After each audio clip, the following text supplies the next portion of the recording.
It's time for Baby and Toddler Instructions with host Blythe Lipman.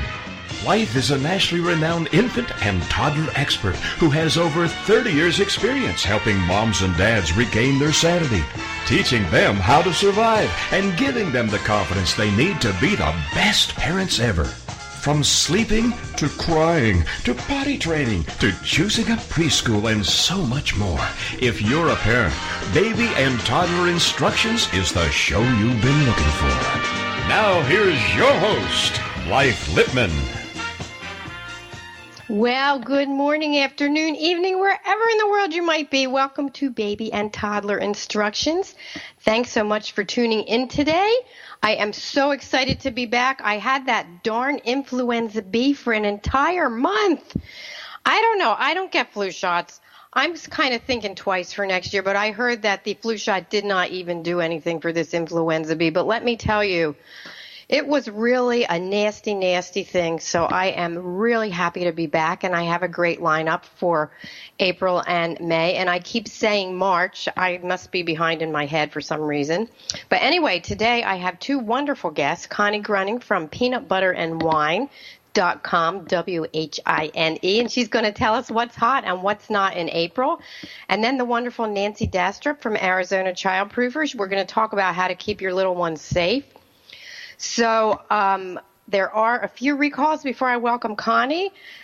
The Manhattan toy recalled the Busy Loops tabletop toys. The round plastic beads can break, posing a choking hazard, so that's Manhattan toy. The Eleanor Rose recalled children's loungewear, and the Creating X recalled children's footed pajamas because they had the violation of the flammability standard. And I thought that they were finished with that. I thought all the companies knew how to, use the right fabric. Anyway, if you have any of those, go to my website, mybestparentingadvice.com, and you will see all the recalls up to date. I try to go in every week and put them up to date. And please don't try to fix things if they're recalled. Call the company, email the company. You can also go to cpsc.gov. So those are the recalls, and that is it for right now. I don't want to miss a second talking to Connie. Connie Gruning is from Peanut Butter and Wine, W-H-I-N-E, and I'm going to tell you a little bit about her. I always make her tell, but I'm going to look. I'm on her site. She's in Southern California, and she is the reviewer extraordinaire of wonderful products for families, children, for everybody, and she always believes in the power of positive thinking. You won't find a lot of negative on any of her blog. She doesn't have lots of wines. And Connie's great. She is one of the top 500 Amazon reviewers. She has over 80,000 monthly page views. My goodness, she has 10,000 Facebook followers, 13,000 Twitter. We could go on and on and on and on, but I don't want to go on and on because it's April.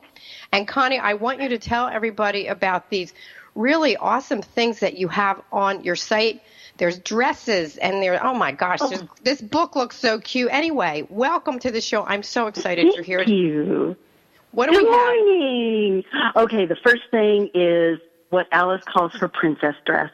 You will not believe this dress. This dress is under $25 on Amazon, and it is full of sparkle. It is full of, you just wouldn't believe that was a dress for $25. It's so pretty. It's got sparkles on it. It's got little roses on the top. She wore it to Disneyland and was quite the hit, I must say. Yes, and I was going to say this must be little Alice.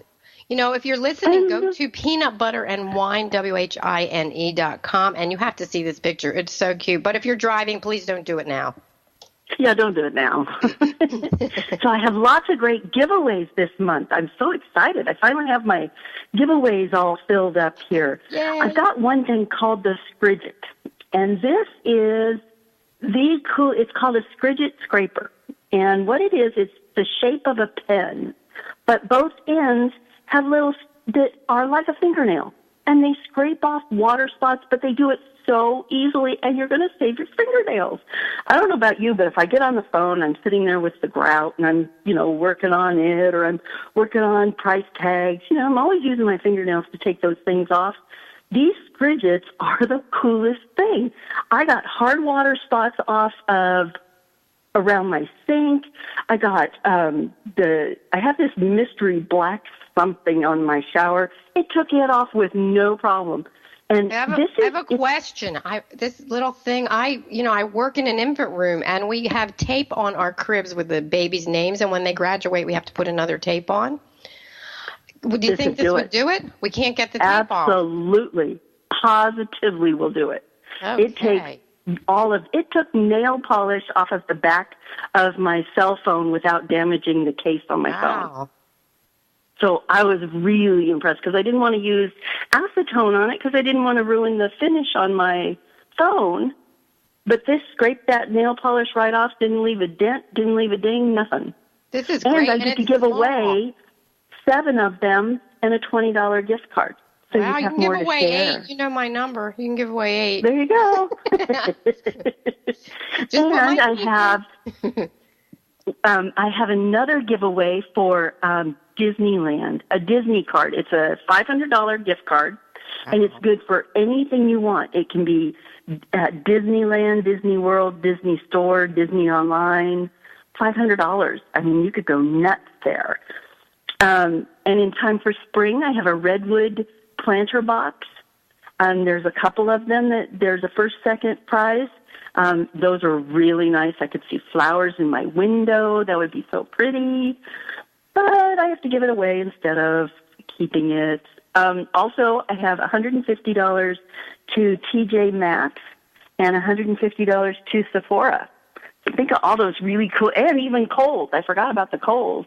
Yeah, I'm looking at Kohl's. I have a question. Can you enter yourself? Because you're a reviewer, are you allowed to enter to win? Because I know you don't pick the winners. That's too bad. Oh, I would love to, but I enter other people's giveaways. So, but no, the ones that I have on mine, I can't win. Darn it. And look at these pretzels. I love soft pretzels. Oh, don't those look so good? Although I noticed on the pictures on my sidebar here, it almost looks like a little face. It does look like a face. You know what? Doesn't is it? Alice there? Hi, Alice. I love when you're on and she's with you. She's getting so good. We have some more kids' books, because kids' books are one of my favorite things to review, because Alice loves to read. She loves sitting on your lap. She gets bedtime stories. So I told her, I said, they want you to review a couple more books. And she said, okay, we want them. And I go, do you want to know the titles? She goes, no, I just want them. I go, all right, then. She's so cute. Getting more books. What is this book, The Shadow? This looks so adorable. This was originally a poem by Robert Louis Stevenson, which is very cool, but it's timeless. It was written in 1915, and it's about a little boy who finds his shadow. And so we played where does your shadow come from? What makes your shadow? I mean, not only is it a cute, timeless poem, but it really is a learning poem. I mean, you can, you teach your kids how to make a shadow, what makes it taller, what makes it shorter, what makes it go away. And then we play the tag game where you go outside and you have to try and step on the person's shadow. Although, I remember that game. Did you do that when you were a kid? I remember that. Yes. Except for, Alice cheats because the Nana's got a way bigger shadow than she does. No, I'll tell you a funny story, Connie. I was feeding my grandson a bottle, and I was sitting in the glider with him, and we were in the room, and there were shadows. And he's going to be a year old. This was like last month. And he sat up, and I was showing him the shadow. And even at 10, 11 months old, they are so amazed because, I was doing hand things. He didn't know what I was doing, but I was moving my hands around and showing him. And he was mesmerized. So what a great thing. What a great learning tool. And as they get older, I love what you do with Alice. Because where do shadows come from? I mean, honestly, nobody teaches that. Exactly. So I asked her, I said, well, what is a shadow? And she goes, it's part of you. I went, all right, that's a good. She's so cute and smart. She is. She really, truly is. And I am so thankful that I get to stay home and be with her every day. I'm going to miss her next year. She goes to kindergarten. But I'm one of those lucky grandparents that gets to stay home and babysit and take care of her, and it's so wonderful because you're stress free. I mean, I don't have to worry about anything. I'm not supporting her. I'm just enjoying her and our time together. I don't have any of that stress that I had with my kids. So I'm very, very lucky. You know what? Grandparents are something special, because one of my friends, her daughter just had a little boy, and she would say to me, well, tell me what it's like. And I said, I can't. You know what? You're going to love this baby more than anything. It's so different, and we don't have the stress, except when we had the grandma show before, and we were talking about whether we should tell the parents if we sneak things. There was some really okay, that might be. Of course, when they're old enough then to tell on you, all bets are off. They will rat you out every time. And in 1 second, as soon as the parents walk in, I remember my kids doing this, going, hey, Mom, guess what the babysitter let us do? Guess what Grandma let us do? Yes. And what do you do? You just smile and go, hey, not my kid. Yeah, not my kid, the grandma. That's right. My job is to spoil, and that's what I just did. So, all right, I won't do it again tomorrow, maybe. That's right. On Facebook, I don't know if you've seen this on Facebook, but there's the Grandma's Club. There are the most wonderful quotes about grandmas. It just warmed my heart all the time. Take a look at the Grandma's Club on Facebook. Oh, I will. It's really cute. And for those of you who are listening, I'm going to have to say goodbye to Connie Gruning from Peanut Butter and Wine, WHINE, in just a few seconds, because we're going to break for commercial. And when we come back, Nancy Dastrup from Arizona Childproofers is going to talk about keeping the little ones safe. And it's not even the little ones, no matter what age. I mean, there's so many things that, yes, we do have to worry about as the parents, and the grandparents too. The safety is important as a grandparent. We can't, just leave that to the parents. Right. That's true. Connie, even your house needs to be a little bit child-proofed. Not a whole lot, not as much as Mom and Dad's, but you definitely need to have medicines up. And, yes, I'll be interested to listen to all the hints and tips that she has. Yes. Well, thanks. I will talk to you in May. I can't believe it will be May soon. Have a wonderful rest of your month, and I will talk to you soon. Thanks for being on the show this morning. Thank you. Bye-bye. Bye-bye.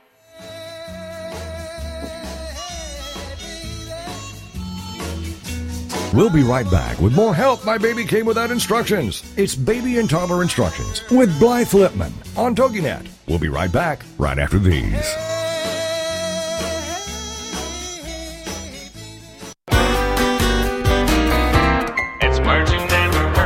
I live in the Dallas-Fort Worth area where every spring we seem to get pummeled with hailstorms. What's another name for a thunderstorm? A cockeyed bob. The Guinness Book of World Records states the largest known hailstone in U.S. history was over 7 inches in diameter. That's almost the size of a soccer ball. The famous hailstone was found in central Nebraska in June 2003. But if we think the hail's bad here in Texas, I guess it's better than living in parts of Africa, where they average 130 days of hailstorms each year. Other hail-prone areas include India, Russia, China, and Italy. The Aussies call hailstones drift ice, glazed frost, pancake ice, and frost flowers. I wonder how they measured hail before the invention of the golf ball. I'm Carolyn Davidson, and you can have fun challenging your words you never heard vocabulary with my free app, Too Funny for Word. It's the Fitness Minute with fitness expert Annette Hammond. Multiple studies and research have proven that exercise and activity change the brain. Exercise can remodel the brain by prompting the creation of new brain cells. The New York Times reported that recent studies have shown that inactivity also changes the brain, but not in a positive way. They state that not moving has wide-ranging physiological effects. The new study that was recently published in the Journal of Comparative Neurology found that being sedentary changes the shape of certain neurons in ways that notably affect not just the brain, but the heart as well. It has been said that exercise is the single best thing you can do for your brain in terms of mood, learning, and memory. So it's time to get moving and to improve your brain function. For the Fitness Minute, I'm Annette Hammond. Welcome back to Baby and Toddler Instructions with Blythe Lipman on TogiNet, the hour for all moms with little ones to come for great advice, encouragement, and great ideas for all new parents. Now, back to the show with Blythe Lipman.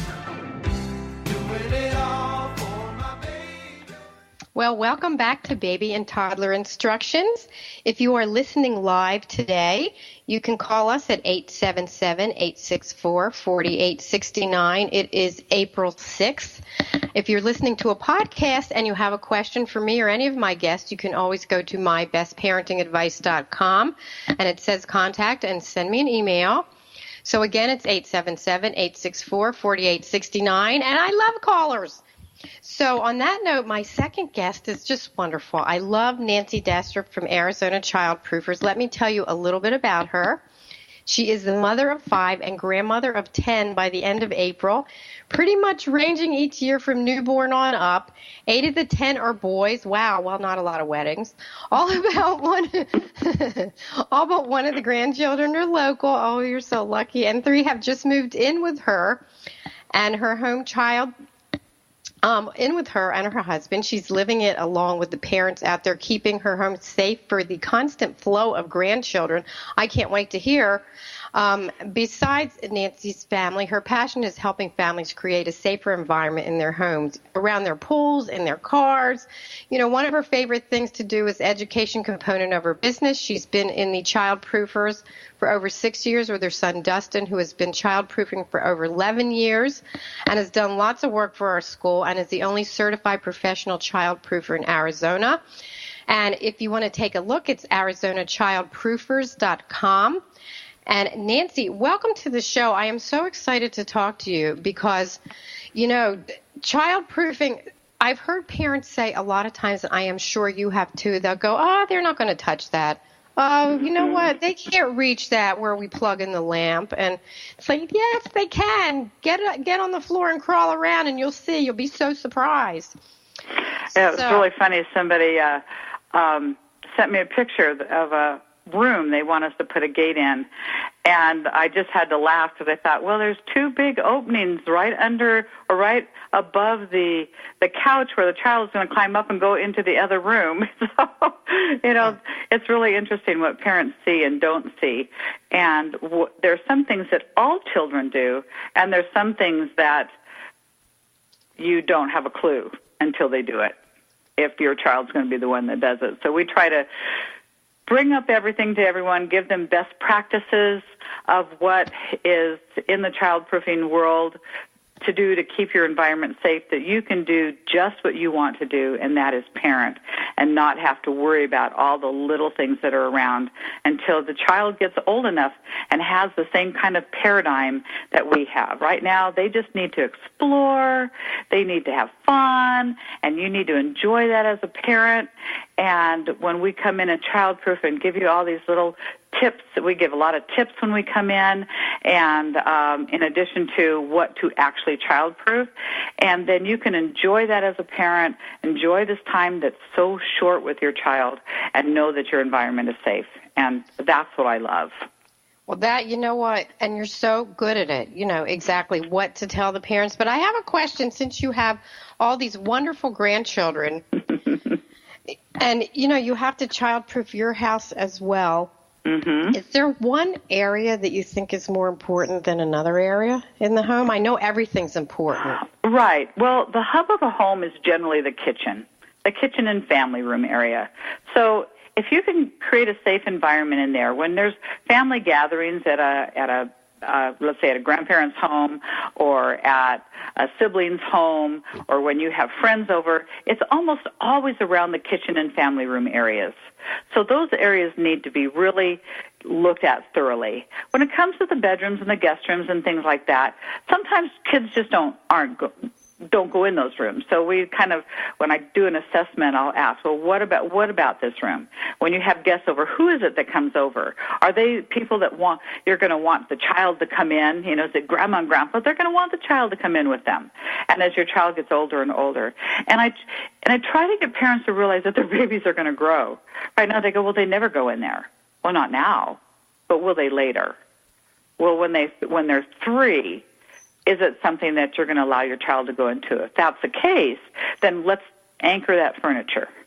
Let's make sure the outlets are okay.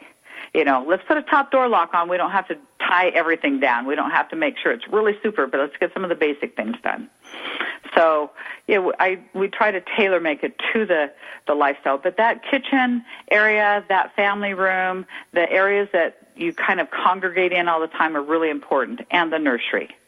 And the nursery is everywhere the baby sleeps. Nancy, can I interrupt you for 1 second? Because I just made me think of something. Okay. When a parent says they're never going to go in there, don't you think, as soon as you tell somebody, the child, they can't do it, where's the first place they're going to want to go? They go there. But there's some rooms that pretty much you can say, okay, it's a guest room. The child's not going to go in there very often. Probably, do you have a lot? And I ask a lot of questions. Do you have a lot of guests that come over? Is it somebody that your child, they're going to want to play with the child in the bedroom with them? And I'll go through all that. And sometimes we'll just put a top door lock on for now and say, okay, if you find that you're using it more, then let's go ahead and tie it down. But if there's a TV in there, highly recommend that it's anchored. If there's a bookcase in there, highly recommend that it's anchored, because those are things that if a child just gets away from you for a minute, tries to climb up, could fall down and do some great damage to the child. Is there a special, like for the cabinets, I'm sitting here looking at my bookshelves right now, and they're all anchored. But I don't know. But is there a special anchor in the back? A lot of people will get a handyman and they'll just hammer a heavy nail through it. Mm-hmm. Handymen are really interesting. There's some good handymen out there, but we do a lot of cleanup after handymen. We've gone in where handymen have put gates on upside down. So use an expert when it comes to childproofing. When it comes to anchoring furniture, there's a lot of different things out there. Most furniture comes with an anchor, and most of those anchors just aren't worth it. They put it on there because they're required by law to have an anchor, and they just put a cheapy anchor. They figured people aren't going to probably use them. So the anchor that we use was actually designed by a childproofer. And we actually have 3 anchors we use, but this is the one we use the most. And it has a metal fitting on it. And so that's important. There's a lot that you can buy on the market, and they're plastic. And they have a tendency to break fairly easily. And we have a childproofing conference we go to every other year. It's on, and they had this wall one time with every anchor that's out there, and they were just pulling them off. They're all in studs, and they were just pulling and breaking these anchors till they got down to 2. And the one the childproofers had designed it after, that one was one of the last ones, but it did break, and they were able to break it. Nobody could get this one off the wall. It wouldn't break, it wouldn't budge, it wouldn't even come out of the stud. And so that's the one we use, because we know that one isn't going to fail. And it's awesome. I love it.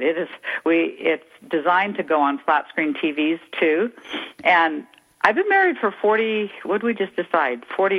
years. and I've held a lot of TVs. An account there.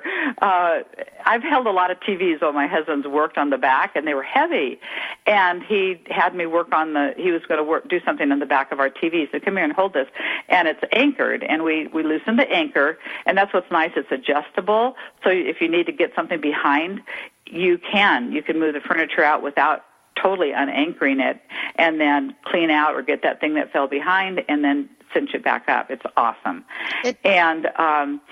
So I'm holding this TV with one finger only because I'm thinking I better be here just in case, because my paradigm is you got to hold a TV. It was really cool. It's very, very good anchor. No, because we all have big screen TVs, flat screen, big, and sometimes I'll walk past it and hit it, even though mine's up high and I don't have little ones.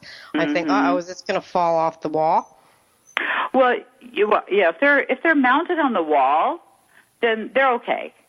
The mounting on the wall should hold them up. But if they're just on a stand on a TV or on some sort of a piece of furniture, it needs to be anchored. Even as we get older, it could fall and hurt us a lot. Right, well, I was thinking about me too, because I hit it with my elbow once in a while. I'm not looking where I'm going.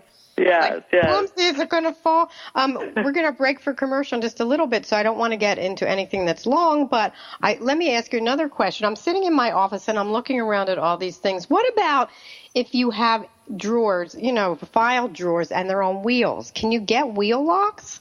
Usually they're heavy, but I was just thinking somebody could push this. A kid, a little child that's strong could push this. Right. I think the main thing, pushing it probably wouldn't be the problem. It would be if they opened up the drawers. So you want to make sure that there's locks on the drawers so that it can't get unbalanced, so it won't tip over. If a little child's pushing it, it's not going to lose its center of balance if it's on wheels. But most of them should have some sort of a lock on their wheel, or you can anchor it to the wall. There's another kind of anchor we use that's it's actually an earthquake strength anchor that we can put on something that's metal like that, and it won't come off. So that's another thing, and it's also put into a stud and also has a metal grommet on it, and it's earthquake rated. Your products are wonderful because I've been with you when you've had your table out at some of the shows, and I'll tell you what, they're so different. I mean, I can just remember years ago with the drawer pulls, there were these little white, long plastic things, and they worked for about 10 minutes because if you pulled the drawer too hard and forgot, then the plastic thing broke and fell down.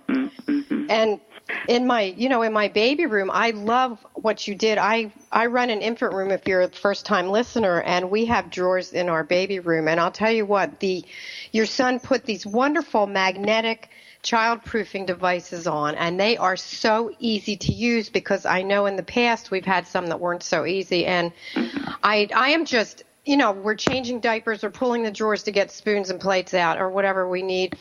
And we have this little thing that you put the magnet and you open the drawer, and I am just loving it. It is so easy. So if you live in the area and you need Arizona Childproofers, you have to get them over there, for the appointment to tell you what they have, what their products are, what you should do. They're so professional and so nice. And, gosh, with 10 grandchildren, they know everything. That's so important. So when we come back... It's fun to be living it with everybody. But we'll also, even if they don't live in the area, we do virtual in-home assessments. Right. And we can suggest the different products that they can use. And we can even work with the person that's going to be installing and have I have to interrupt you because we're going for a commercial. So I forgot about the virtual. We'll be right back, and we're going to talk about that. So stay with us. Okay, perfect. All right.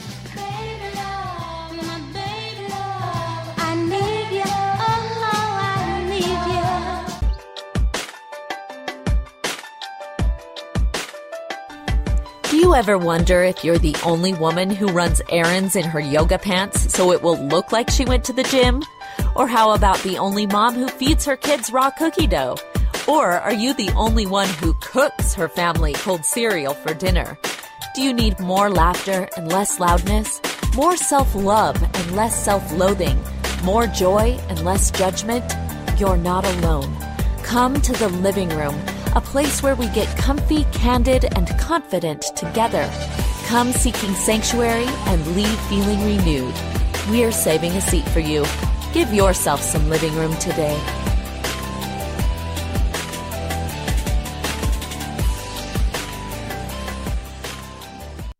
It's the Fitness Minute with fitness expert Annette Hammond. Golf is a good way to supplement your fitness program, but watch out for golf injuries. The most common occur in the low back, elbows, shoulders, hands, and wrists, and are defined as either cumulative from overuse or acute traumatic injuries. The impact and stress of the repetitive motion of the swing is sometimes hard on the muscles and joints. The Mayo Clinic says it's important to consider ways to reduce your risk of golf injuries. They recommend that you warm up first. Be sure to start slowly, work up to your desired level of play. Strengthen your muscles to protect your joints and reduce your risk of injury and build up your endurance. Focus on flexibility and keep your muscles pliable, strong, and flexible. For the Fitness Minute, I'm Annette Hammond. If you're a fan of Fitness Minute, like us on Facebook.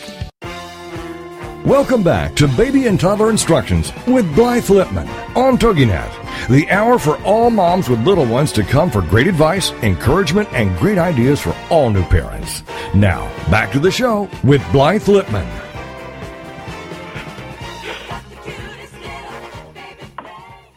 Well, welcome back to Baby and Toddler Instructions. I am here with my wonderful guest, Nancy Dastrup from Arizona Childproofers, and we are talking about how to keep your little ones and your family safe, because sometimes you just don't realize what's not safe, especially if you're a first-time parent. You don't know what those little ones will get into, and they get into everything. So before the break, I was talking about Arizona Childproofers and having them come out, but you know, I also forgot to mention, and Nancy reminded me, they can do a virtual tour with you about what you need and what products. Nancy, tell my listeners about your virtual Arizona Childproofers. Okay, so we can do a walkthrough of your home with you on Skype or FaceTime, and we go through the room just like we would as if I was walking there with you. And we do the training. You show me your kitchen sink, and I can talk to you about that. We can talk about the cabinets, and we just walk room by room by room, and I address the areas of concern that I can see, talk about the areas of concern that you have, and then I can give you an assessment of the different kinds of products and different things that you can get. And we carry all the products if you want to get them from us. Generally, the big box stores don't use a lot of things that are in the big box stores. So, we talk about the good kind of products, not the ones that are going to break on you. And then we can also, if you have a handyman or your husband's really good at this stuff or you're really good at installing things, we can have Dustin, who is a certified professional childproofer, actually spend a little bit of time with you and show you virtually how to install the products so that you're getting them on correctly. That is so awesome, because I was in Target the other day and I was looking at all the childproofing things, and I thought, my gosh, how do you know? How do you know what to pick? It's so much better to use a professional company, because you can tell parents what they need the most. Let's talk a little bit about baby gates.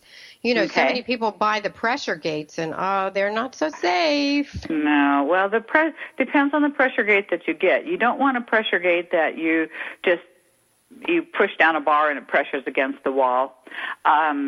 Those you have to step over, or you have to unpressure the whole thing to get over. Most people won't, and they'll just step over. And then you're teaching a child that it's okay to go over a gate, and you don't want them to figure that out on their own.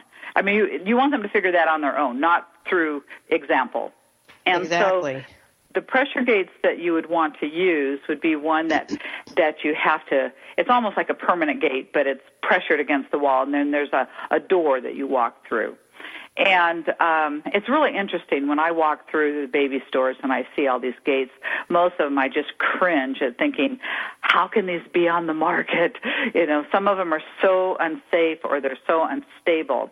But the main thing is that you never, ever, ever, ever, never, ever, ever, ever, and I can't say that enough, put a pressure gate at the top of the stairs. No. Never. Scary. It is very scary, because there's a tripping bar on all pressure gates. So if you have that, you could trip and end up falling, or it could lose its pressure and a child could go down the stairs just like a sled. So you do not want to have a pressure gate ever, ever. And I don't care what the box says. If the box says it's okay, it don't. In the childproofing world, we will tell you that all the time. We'll go, why does this say it can go at the top of the stairs? It has a tripping bar. So it just don't. It's not good practice. And then at the bottom of the stairs, there should always be a gate at the bottom of the stairs. And we use a configure gate that goes actually on the floor. Most homes we can do that. Every once in a while we'll have to put one on the bottom step. But we don't like to do that because a child could step on there and fall back. But with that. And then we also have special mounting kits that can be used so you don't have to drill into your banister. There's a lot of different things. I have people call and say, I don't know how to do this. There's no way to attach it to my other side because there's a banister there, and I go, no problem. Every once in a while we'll run up with something that's maybe glass, but even with glass we can usually do some sort of mounting on a glass banister also. But I do want to add something. Sure. You know, we're talking all about putting things in to keep our little ones safe. That doesn't take the place of not being with them every second. Because you have something that, you know, a gate on the steps or something that's going to keep them safe, that doesn't mean that you don't watch them every second. The gate's not the babysitter. The anchoring of the furniture is not the babysitter. Exactly. Childproofing does not take away from adult supervision. What it does, it gives you that added time if you sneeze or your baby's asleep on the floor and you run to go to the bathroom and you come back and the baby's gone, you know, and you go, whoa, what happened? I was only gone for 30 seconds. And it gives you that extra time where you ran in to go get that bottle that you heated up for the baby, and all of a sudden, whoa, where'd baby go for a second? They were right there. Babies are very, very quickly. So it gives you that added time that you've made your environment safe. You've got the inside of your home safe. If you have a pool, you have your pool safe. You have a fence around it with a self-closing, self-latching gate. You have your car seats in correctly. It's all to help you as a parent keep your baby safe for those rare occasions that you have dozed off on the couch because you're a tired mom, or you have a second child and you're changing one baby's diaper and the other one goes over to the cabinet and starts to climb and you're dealing with a poopy diaper. You know, there's these different situations that have come up where parents say, I never take my eyes off my baby. That's an impossibility. It is, and you know, and you don't know. You really don't. You don't know because you've never done it before. I mean, right. And you do have the poopy diaper in the second child, and it's like, or they disappear in another part of the house, and you go, wait a minute. Yes, the child was right there, and you just went in to go get lunch or something. I mean, they're 3 feet away, and all of a sudden they're not there. It happens, and I never, when something happens with a child, unless it's total abuse. If a parent says, they were right there, I know that happens. And so I never accuse a parent for neglect in a case like that. No, of course not. I had a question, Nancy. I had a parent send me a question. And the question is, if I close my bathroom doors, do I need to childproof the bathroom, put a lock on the toilet, or is there something they put on the tub so the baby doesn't hit their head? What do you think about that? Because parents said, I'll just close the door. Right. So that was the question. If you close the door and it has a handle and you don't have some sort of lock on the door, then you're going to have that opportunity where they can get into the room. And so there's several, and then if you have let's say you have a child that's potty trained that needs to get into the bathroom and you have a baby you don't want into the bathroom, that poses some challenges too. And we have some locks. We have a top door lock that's awesome if it's just you and adults and the baby and the adults in the house, as long as you remember to lock it every time. And this top door lock that we use, you can open it from the inside or the outside. So it's one of my favorite locks. I have them all over my house. Grandkids come, I just lock my doors really simply. So, but can you put that on the door, the door lock? Can you put it on, if you're short, I'm short. Do you have to put it way at the top, or is that kind of door lock you can put wherever you want? No, it slides on the top. Well, you're short, but I think, Blythe, I know you. If your doors aren't just normal, you would probably able to do it. If they're extra tall, then there's something else that we can do. But so depending on the door, so have that your caller give me a call, and I can give her several different options, or have her show me the door. But normally, if you put a toilet lid lock on the toilet, that generally does it. Just make sure your cabinets are locked. And so if you have stuff in the bathroom, we always say magnetic locks on every cabinet in a bathroom, because there's nothing good in a bathroom. Everything's either toxic or choking hazards in a bathroom, unless you don't have anything in that bathroom. So we usually tie them down. But if it's just you and the baby's not able to open the door, a top door lock is good. Or we have this other thing called a door monkey that works really well too, and which would probably be really good for you, Blythe. You'd like that. But you have to take that off every time you go to the bathroom if you want to close the door completely. But it's very, very, very simple to do. So a lot of really cool baby items out there, childproofing items and things to kind of move up to the next level when you have a second child. Because, like I said, it does get a little bit tricky because you have some kids that you want to get into things because they have to go to the bathroom, and others you don't want to do. So you have to do a little training with those 3-year-olds sometimes. 4-year-olds that are potty trained. I know. It's a challenge, but it's so much fun to watch as they explore and learn while you're keeping them safe. So let's talk just a few minutes before our next break about the car seats, because I never knew that car seats expired. Oh, yes. And go ahead. If on a car seat, you always look and see what the manufacture date is. And if there's no expiration date on it, because some do have expiration dates, then you go 6 years from the manufacture date. There's some car seats out there that expire in 10 years, some in 8 years. But if there's no expiration on there, it is 6 years.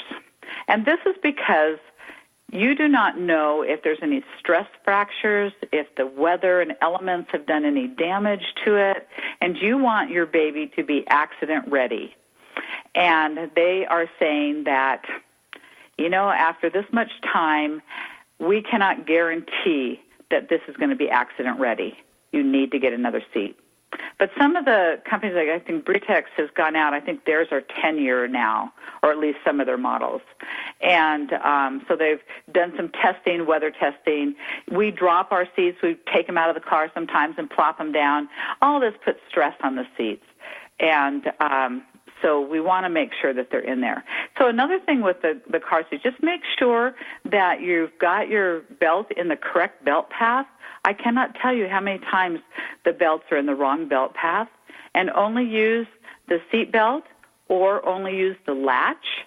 Don't use them together unless your manual says it's okay, which Nancy, I have to interrupt you here because we're going to break for commercial, but when we come back, I want to talk more about the car seats because I know people put them in wrong and the straps are wrong, and, I know a lot of the cars have the clips underneath the seats that a lot of parents don't even know they're in there, because I know with my grandson, I went, wait a minute, where is this clip? And I actually, had it put in. Because I have the base. But anyway, when we come back from the break, we're going to talk more about car seats.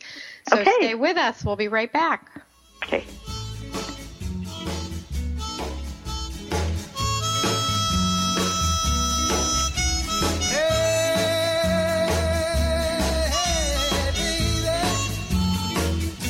We'll be right back with more Help My Baby Came Without Instructions. It's Baby and Toddler Instructions with Blythe Lipman on TogiNet. We'll be right back right after these.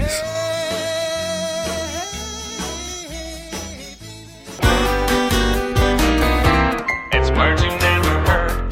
Do you think engaging in small talk with prospective clients before business negotiations is a good idea? A new study from Nova Consulting Group suggests that it all depends on whether you are male or female. The study found that a little chatter by female professionals before a meeting will generally produce a positive image, but not always positive results. However, male professionals who begin negotiations with a little small talk usually glean favorable returns. This is because there is a preconception that women are already expected to be more communicative than men. And when a man makes small talk, he is perceived as friendlier and likable. But beware that babblery or gossip will only get you into trouble. It's words you never heard. I'm Carolyn Davidson, and you can have fun challenging your words you never heard vocabulary with my free app, Too Funny for Words.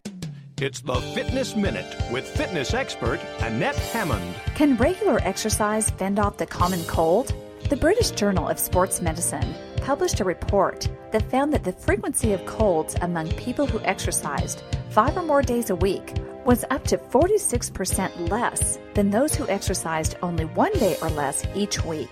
In addition, the number of days people suffered cold symptoms was 41% lower among those who were physically active for 5 or more days a week compared to the largely sedentary group. The group that felt the fittest also experienced 34% fewer days of cold symptoms.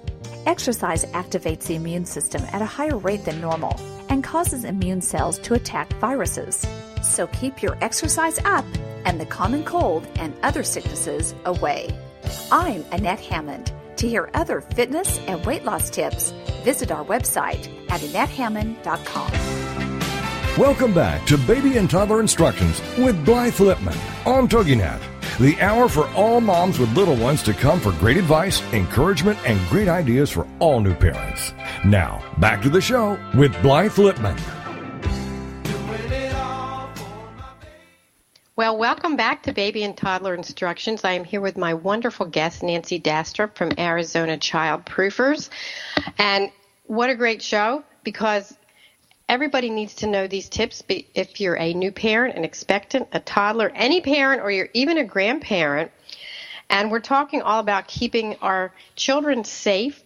I do want to add one thing, because I know many of you have snow, I'm sorry, but when the summer comes and, we all visit grandparents, make sure if you're a grandparent and you take vitamins or medication, make sure you lock it up before your family comes to visit, because they are making, every vitamin is now a gummy, so it looks like candy, or else they're beautiful colors, and, the little ones don't know they're not candy, and they're really smart and know how to open those bottles. So any kind of medication, put it away before you have any company.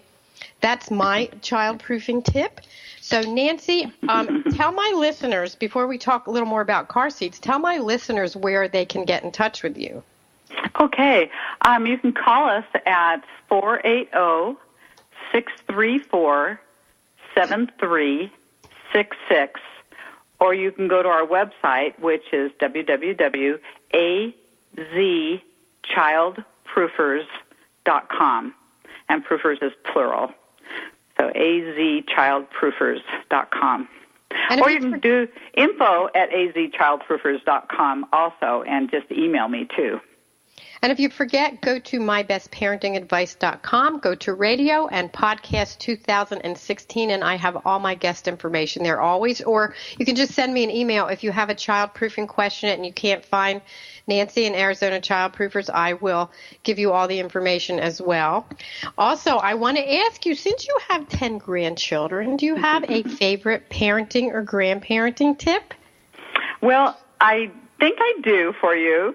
I do want to do one tag on to what you said right at the beginning of this segment about the medication, that also if you use any of those laundry pods that look like candy, right, those should also be up and tucked away high, because they look like candy, and lots of children every year eat those and swallow those, and they're very, very dangerous and toxic.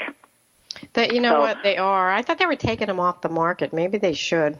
Yeah, how much more time does it take to pour detergent in? Exactly. But when you asked me this question, it made me think, and there's a lot of different parenting tips and a lot of different things. I think the best thing is we want to enjoy our children, and we want to enjoy our grandchildren. And I think the best thing is not to be fearful of childproofing and saying, they need to learn. Because there's a certain time where they'll start to learn those things, but take care of that so you can just sit and enjoy and not worry about them if they run into the kitchen. Everything is, all the cabinets are locked. That they're not going to get into that pantry that may have something that could fall down on them. That it's all okay. And so I know that when I did that with my grandchildren, I had this relief that just went over me. It was just like, this is what my parents feel when they get their house childproof. So then I was just able to enjoy my grandkids. It doesn't matter what they're doing, because it's good. And there's things that are still down that if they break, it's okay for me, but it's not something that's going to hurt them, if that makes sense. I just feel comfortable in my home with my grandkids. So I think that's the best thing, is just enjoy them and not have to worry about all this other stuff. Just take it out of the room, childproof, get yourself ready to just enjoy that parenthood or grandparenthood, because it's amazing. That is the best tip ever, because I can just think while you're talking about that, I can sit here and go, where's the baby? I can think about that because I've done that. I've even done it in my infant room where I've gone, where's Alex? Where's Lazaro? You know, where are they? Even though we're all in the same room, I can just, what a great tip. Terrific tip. Okay, so thank you very much for sharing that. Let's talk a little more about the car seats because I kind of interrupted you. Okay. Well, the main thing is when your child, for years it was, you can turn your baby around at age 1. The car seat industry knew it needed to be longer. And in Sweden, it's law that they have to be rear-facing till age 4 because that is when the bone structure of a child is strong enough to handle a forward-facing crash. But in the U.S., it's recommended now by everyone to at least 2 years or longer. So what my tip on that is stay rear-facing until the child either hits the weight or the height limit of the car seat. And by the time a child is 1, they should be out of the infant seat and gone. Then you get a rear-facing convertible car seat that can turn around forward-facing when they turn 2. What do you do if you have a tall child and, parents will say, well, their feet are pushed against the seat? Mm-hmm. Well, you have some babies that have long legs and some babies that have long torsos. So if they have long legs, not a big deal. They just put their legs up. I have a granddaughter that was very tall. Her dad's 6'4" or something, and she has really long legs, and she was rear facing till her car seat hit. She was probably about 2.5, almost 3 years old, and she just put her legs off to the side or put them up or crisscross them. Not a big deal. Better to have a leg injury than a head injury, because a head injury could be something that is lifelong. And it could be even death. So, and how about getting the car seat installed properly? Getting the car seat installed properly is very important. So some people, if you read the manual, which is not always intuitive, and get through it, you can do it. But most people need to have some advice. And every area in the U.S., there's usually some time during the year they have free car seat checks. Some fire departments will have a certified car seat technician on duty that you can call and set an appointment. But most fire departments, you cannot just drop in like you could years ago. Right. If they do not have a current certified car seat technician, they should not be touching your car seat. So there's a lot of agencies that will do it for free, that will help you and teach you. And if they do not teach you how to do it, because if you take that car seat out, you want to know how to put it back in. Exactly. So you just need to be taught. I had this guy that went to the fire department 3 different times, and he still didn't know how to do it. And so they called us, and we actually charge. But he called us. I said, I will not leave until you are comfortable with putting your car seats in. He had twins, so we worked really hard because the car seat was just a mess. We had to redo all the straps and everything. We got the car seat in, and then I watched him put the second car seat in, and he knew how to do it. I said, are you comfortable? So make sure that you're comfortable when you leave, whoever helps you with your car seat, and just say, wait, I'm still confused, and have them take it out again, and you put it back in. That is such a good tip, because I know I've taken the base of my grandson's car seat out and I put it back in, and it just didn't feel right. And I'm not going to put him in there until it's in properly. And the base, the bases are simple. There's only one belt path, so you put it through the belt path. Just make sure it gets down tight enough. And here's a tip. If you have a hard time cinching it up, take the belt, the part that you're trying to pull and cinch up, and stick it back through the belt path so that you can pull it up at a different angle, more towards you, rather than trying to pull it out away from the seat. So it's kind of pulling up, and that will always help. And then push down, and it shouldn't move. It should move less than an inch. You know what? I'm glad you said that, because I always wondered how much, there's a little bit of play when you put the bases in, but it shouldn't be up so it can touch the other part of the seat. Right. And you're testing that at the belt path. You're not don't do it at the back. There's going to be some play in the back. You want it to have play. You want the car seat to do its job. And so if the car seat doesn't have a little bit of play, especially those infant seats, the baby will be taking the brunt of a crash. Exactly. Where instead of the car, he should be going for a ride. That car seat should be moving around, and the belt should be snug enough against him that he's not bumping into the belts, that it's just holding him in, and he's just moving around because the car seat is moving around a little bit during the crash. Well, Nancy, these are such great tips, but I'm going to have to let you go because we're coming to the end of the show. But I want you to come back so we can talk all about water safety when it gets closer to warm weather, and that snow has stopped all over the country. So except for here. Yeah, except for here. It's going to be 98 today in Arizona. We're not bragging. You know what? We're not bragging. Too hot for this time of year. Anyway, Thank you so much for being my wonderful guest, and you have a great rest of your day, and we will talk to you again really soon. Thank you. Thank you for having me here. Have a great day. You too. Bye-bye. Bye. Wow, what a fun and informative show. So many wonderful things on Arizona, peanutbutterandwine.com. So many things to win and contests and giveaways.